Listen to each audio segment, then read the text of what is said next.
one, go!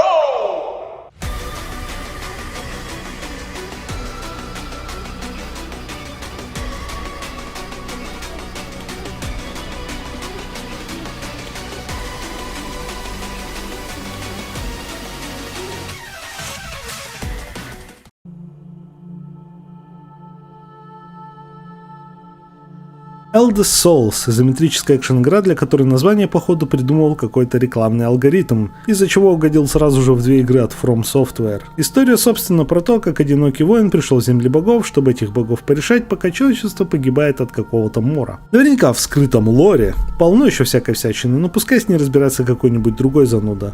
Мы же перейдем к делу.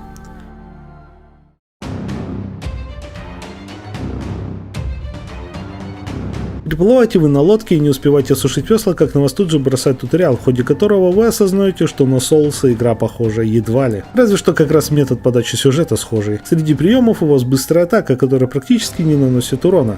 Далее идет мощная атака, проделывая ее, ваш персонаж делает рывок в указанном направлении, с ударом, который наполняет самую важную шкалу в игре – кровожадность. Почему самое важное? Но об этом чуть позже. Еще у вас есть просто рывок, местный аналог кувырка для уклонения. На такие рывки у вас 3 заряда, что медленно восстанавливаются, но если вы во время рывка прошли сквозь атаку, окно довольно щедрое, кстати, то заряд, считай, тут же восстанавливается. После небольшой передышки идет обучающий босс. На нем становится понятно, почему кровожадность так важна. Кровожадность — это то единственное, что позволяет наносить урон и восстанавливать здоровье. Пока шкала наполнена, выше половины, вы можете наносить неплохой урон и возвращать здоровье. Просто же спамить мощную атаку, чтобы держать макс заряд кровожадности, не выйдет.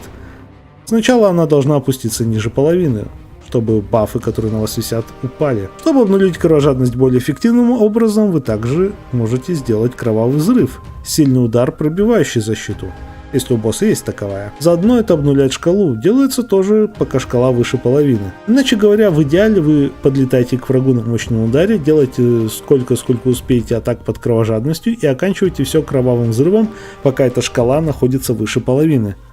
Кстати, у кровавого взрыва довольно приличная дистанция, поэтому попасть довольно легко, но при этом у самой атаки долгая анимация по сравнению с обычными.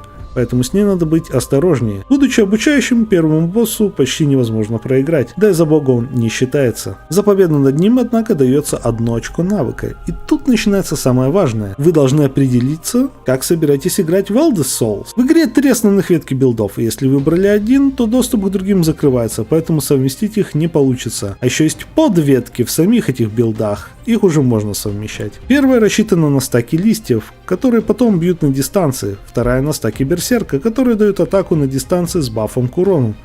А также третья, рассчитанная на контур удары и понижение урона врага. Разумеется, я выбрал на урон билд и отправился дальше. Пройдя очередную во многом пустую локацию, становится очевидно, что кроме битв с боссами тут ничего нет. Второй босс уже не был таким однозначным, как первый.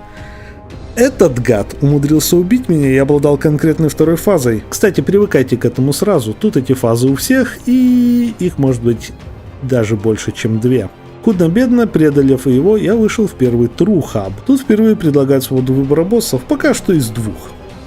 Для облегчения передвижения тут также есть камни телепорта. Боссы, кстати, после смерти оставляют камни, которые можно вставить в золотые слоты в вашем меню билдов. Они представляют такие модификаторы для ваших способностей, и все камни обладают какой-то своей тематической пассивкой. Я пошел налево и встретил свой первый крупный затык в игре. Шар, что сначала один, и урон получает только после того, как разделяется на 2 после снятия поверхностной шкалы здоровья. Этот шар был реально гадким. Даже углубление по ветке неистовства не помогло, зато это активировало этакую мини-игру. Подбери кристалл, получи бафы. Это хоть немного отвлекало от той духоты этого гребаного колобка. На него у меня ушло почти 1,5 часа. Советую, кстати, первым добивать водный шар, так как огненный добивать вторым оказалось гораздо проще. Даже уже боялся представить, что будет дальше, когда наткнулся на такую абразину.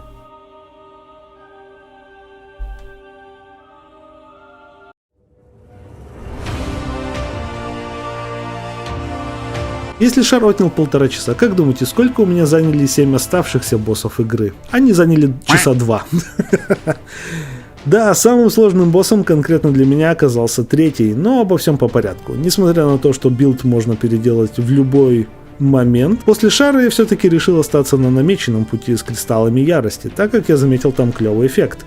И этот эффект давал свойство кристаллам после подбора восстанавливать кровожадность до максимума, без необходимости делать мощную атаку или ждать понижения шкалы ниже половины. Но чтобы кристаллы появлялись, надо делать кровавый взрыв, поэтому билд очень неплохо задавал свой уникальный тон боевой системе. Данный билд, собственно, я решил не менять остаток игры, и как видите, все прошло очень даже гладко. Кап расширился, и выбор шел уже между 4 боссами, у каждого свои приколюхи, одного даже умудрился пройти без смертей, другие потребовали от 2 до 5 траев. Заодно игра решила разнообразить процесс и подкинула пару испытаний на пути к боссам, которые по большей части проверяли тайминг ваших уклонений. И еще стало понятно, зачем же собирать предметы и общаться с NPC. Выполнишь задание, бегая по миру игры, тебе дадут артефакт с интересным эффектом, чтобы тот мог помочь тебе в бою. Мне лично хватило только на одну такую квестовую линию с бардом, так как бегать по миру было довольно мыторно, даже со всеми открытыми телепортами, а первый предмет имел довольно специфичную формулу активации, поэтому решил не забивать себе этим голову. Мысль-то была простая: если опять где-то застряну на каком-нибудь из боссов, которые еще остались, то только тогда пойду искать артефакты. Последний босс представлял 2 боссов сразу, себя самого, уникального, и новую версию того самого поганого шара из первой половины игры, к которому еще и прибабахали пару новых атак.